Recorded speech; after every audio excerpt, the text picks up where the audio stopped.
Say it with me. United States Strategic Bitcoin Reserve. Today we're signing, this is very historic, an executive order establishing a strategic Bitcoin reserve and digital asset stockpile. This is a promise that you made throughout the campaign, and today we're keeping that promise. The reserve will be capitalized with Bitcoin that the federal government already owns, so it won't cost taxpayers a dime. This is like a digital Fort Knox for digital gold. And premature sales of Bitcoin over the past years cost American taxpayers over $17 billion in lost value because we didn't have a long-term strategy. Right. Now we do. So. And this is something you believe in fully? 100%, yeah. Okay. And the whole community believes in it. Very good. And I made the promise, right? Absolutely.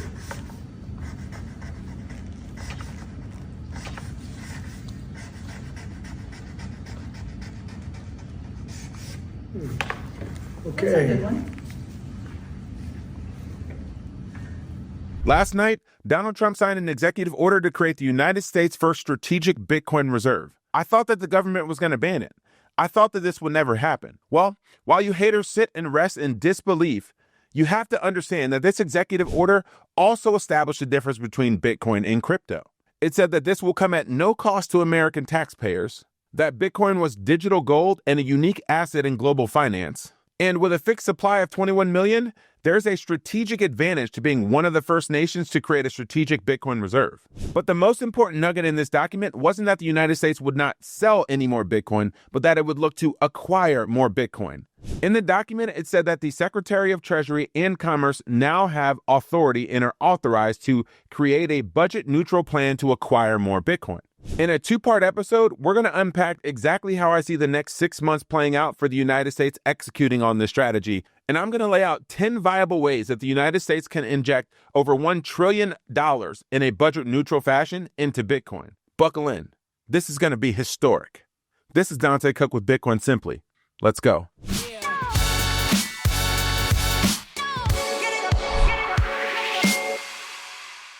For too long, our government has violated the cardinal rule that every Bitcoiner knows by heart. Never sell your Bitcoin, right?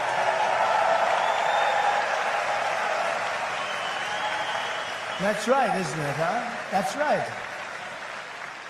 How did I figure that one? Never sell your Bitcoin. And so, as the final part of my plan today, I am announcing that if I am elected, it will be the policy of my administration, United States of America, to keep 100% of all the Bitcoin the U.S. government currently holds or acquires into the future. We'll keep 100%. I hope you do well, please. Promises made, promises kept. Trump did exactly what he said he was going to do. We're living in amazing times. Can you believe that a United States senator tweeted the live president signing a document with laser eyes herself and then also added laser eyes on the president? Cynthia Lummis has been talking about a global arms race. But it's amazing. Just because the executive order didn't say that they were going to buy 1 million Bitcoin over the next 4 years, people thought that this was a moment to sell their Bitcoin. Why would you sell your Bitcoin? This is one of the most consequential moments in the history of finance. Bitcoin at 90K is a gift. Starting at the White House Crypto Summit today, this guy, Howard Lutnick, is going to be putting together a plan to acquire more Bitcoin. I have hundreds of millions of dollars. Okay. Hundreds and hundreds of millions of dollars exposure to Bitcoin. And it will be billions. I was going to say, so next year when you come back and we'll do this again and you'll be a Bitcoin billionaire and, yeah, but you remember that model I told you. So if every time Bitcoin dips, I'm going to be the buyer. Right? Trust me, I know why you're doing the lending. It's all coming. You figured it out. Listen, you don't have to explain that one around here. So when Bitcoin dipped to 83K after the announcement, you know who was a buyer? The Secretary of Commerce. And his partner in crime, the Secretary of Treasury, Scott Bessent, says that we are looking for a way forward to acquiring more Bitcoin. So the first thing to do is to stop the selling.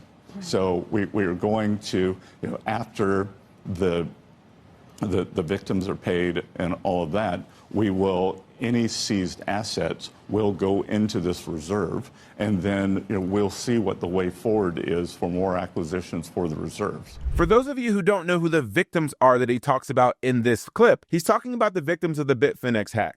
And there's reports that between 90,000 and 112,000 Bitcoin are going to be distributed to those people. And that means that the United States will not be the global leader in the amount of Bitcoin in their strategic Bitcoin reserve, and will be well behind China, who will have 194,000 Bitcoin. Do you think that that's going to last? Do you think that Donald Trump is not going to be the leader in an area where he said he is going to be the leader? The United States isn't going to have a position that's 20% of the amount that MicroStrategy has, which has almost 500,000 Bitcoin.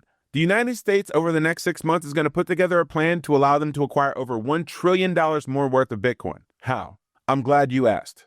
Option number 1, Bitcoin bonds. Strategy just tweeted through their U.S. convertible debt strategy that they now make up over 30% of the entire market. And Michael Saylor also tweeted that he has some ideas for some budget-neutral Bitcoin-backed strategies. The most prophetic voice in this race to acquire Bitcoin at the strategic level in the United States has been none other than Bitcoin Magazine CEO David Bailey. He believes that the United States is going to execute a Bitcoin bond strategy. And here's why you should believe him. Listen to this clip from Brian Estes, who lays out exactly how a Bitcoin bond for the United States government will work. If the U.S. government issued out $100 billion worth of debt in a 10-year Treasury bond, a bit bond, you could take 1% of that. So take 1 billion of the 100 billion, buy Bitcoin with that. At $100,000 of Bitcoin, that's 10,000 Bitcoin that buys.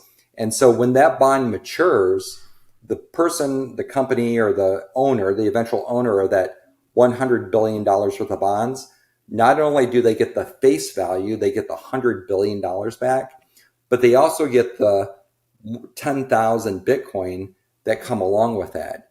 And if they're getting that 10,000 Bitcoin, well, they're willing to accept less than the 4.5% interest rate that current 10-year bonds are paying. Maybe they'll accept 0% interest. And if they have the chance to get the 10,000 Bitcoin too. So it's a way to, like I said, create more demand, lower the interest rate that the government has to pay. And in the way the bond market works is that the U.S. Treasury sells the bonds. There's 24 primary dealers that they sell to. It's an auction format.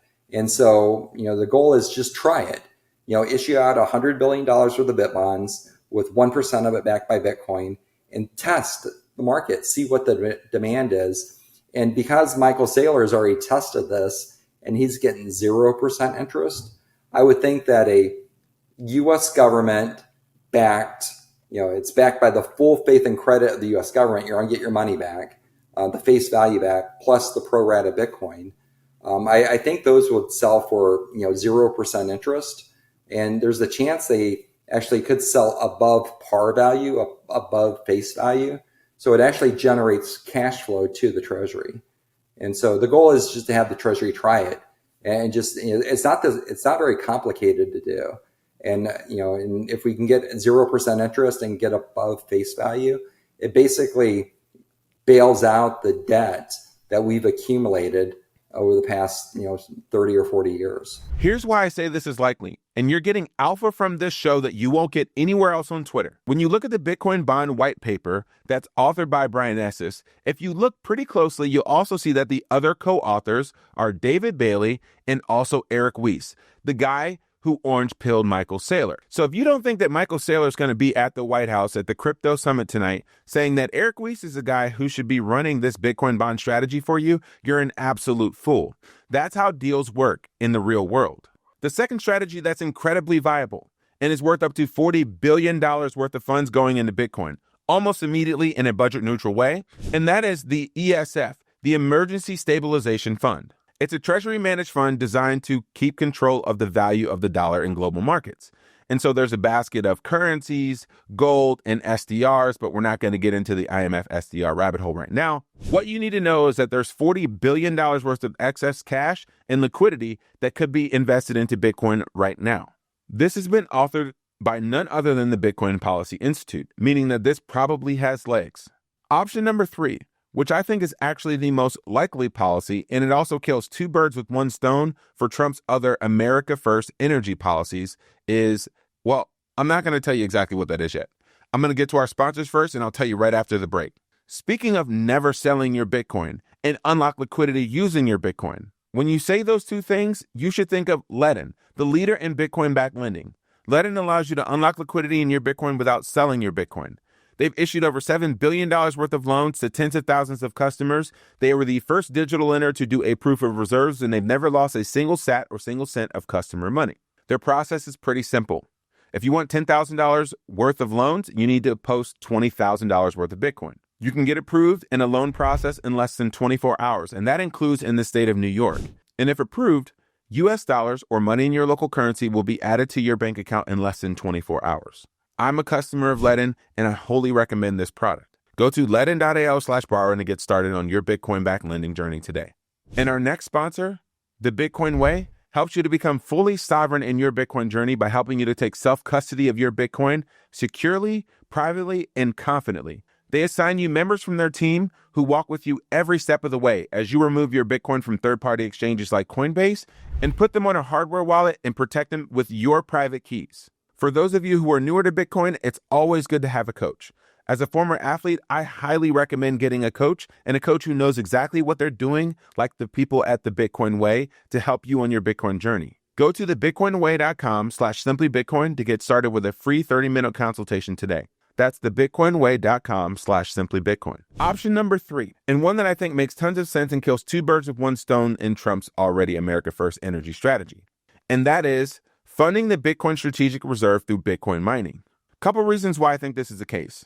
Do you know who Congressman Nick Begich is? Well, he says that he's not only dropping something huge with Senator Lummis on Tuesday of next week, he's also the leader for the Bitcoin for America policy that's happening in Washington, D.C. on March 11th.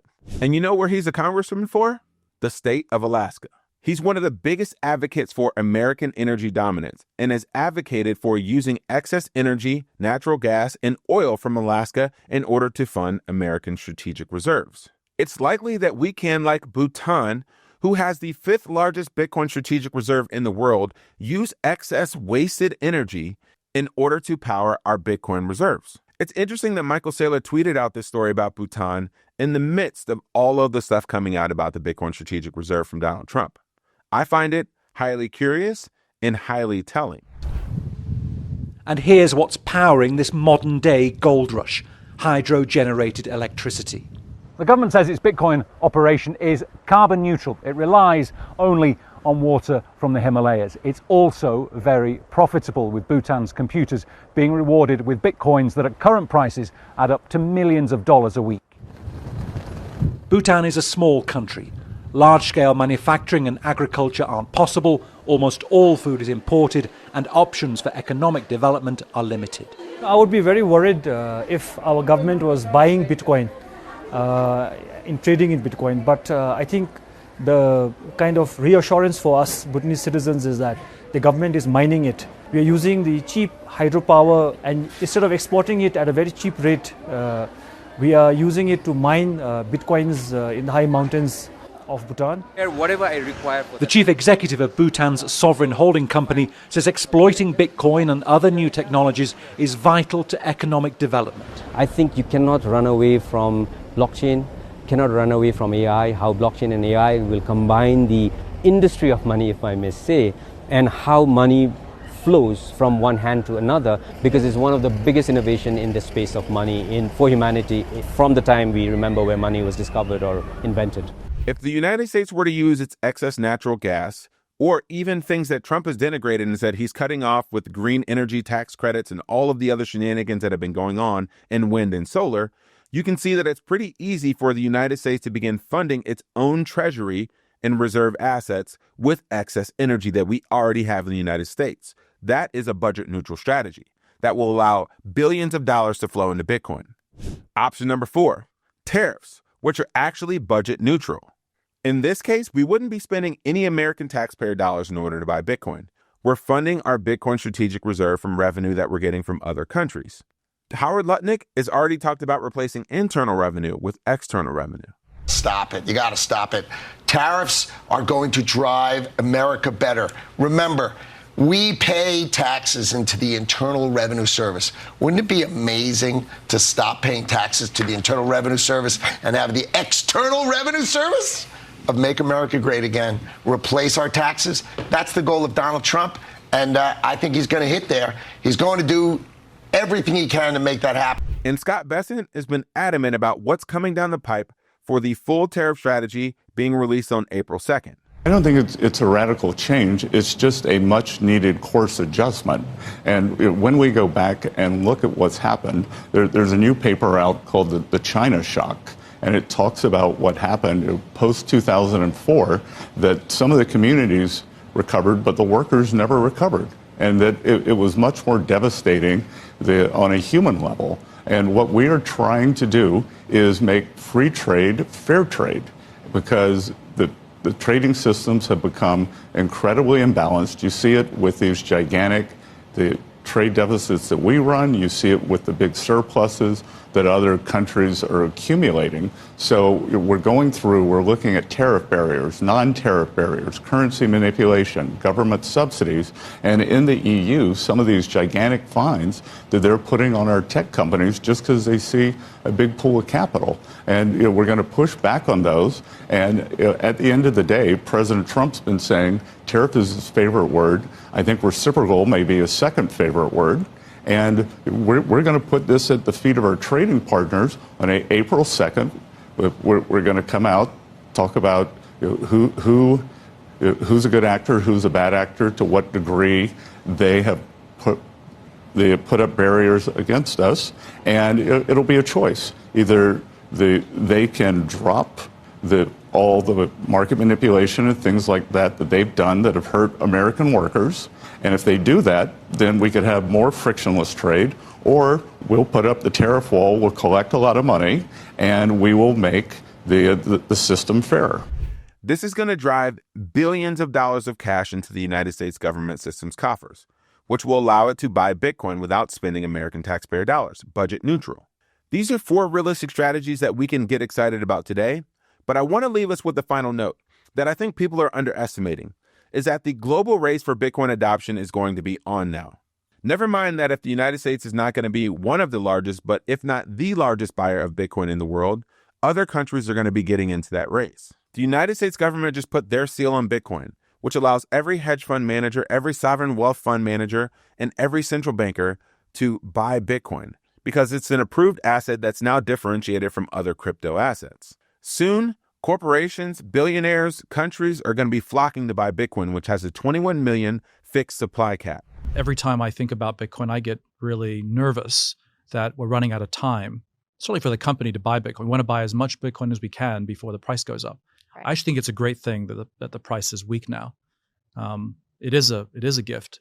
Totally. If Bitcoin was $1 million now, then you might feel like you've missed it. Although I think $1 million is still cheap in the long term. Like in 2020, when I started buying Bitcoin, I was thinking, oh no, I got to do this in a hurry because someone's going to figure it out and the price is going to 10x. And I better get it before it 10x's.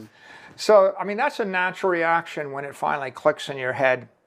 Because you're thinking, why wouldn't every billionaire in the world go and buy $1 billion of Bitcoin, smash buy it overnight, and just to make $1 billion? Because why wouldn't they just want to make the $1 billion, or 5 billion or 10 billion or any amount of money? I mean, Bitcoin, it feels like in the early days the infinite money glitch, right? We're living in historic times, and all of the FUD from the past that you said about Bitcoin is now being proved false. What are you going to do? Are you going to continue to double down on your bad takes, or are you just going to admit that you were wrong and to get into buying a generational asset that could change the future of your family and the future of our country? I'll leave that up to you, but I know what I'm doing. One of the ways that you can grow in your Bitcoin journey is by coming down to Dallas, Texas from April 3rd through April 6th to the BitBlockBoom conference. BitBlockBoom is the longest running United States Bitcoin-only conference, and I'm going to be speaking there alongside some of the greats like Parker Lewis, Marty Bent, Guy Swan, Bob Burnett, and Gary Leland. I can't wait to meet some of you all at some of the side events, at the restaurants, at get-togethers and hangouts after, but at also planned events like the Saturday Casino Night. Get $100 off your all-inclusive ticket by going to BitBlockBoom.com and using the promo code BBB25. That's BitBlockBoom.com and use the promo code BBB25. I'm so excited that I get to spend this historic day with you all. I hope that you all celebrate and get back to stacking some corn. This is Dante Cook with Bitcoin Simply. Happy stacking.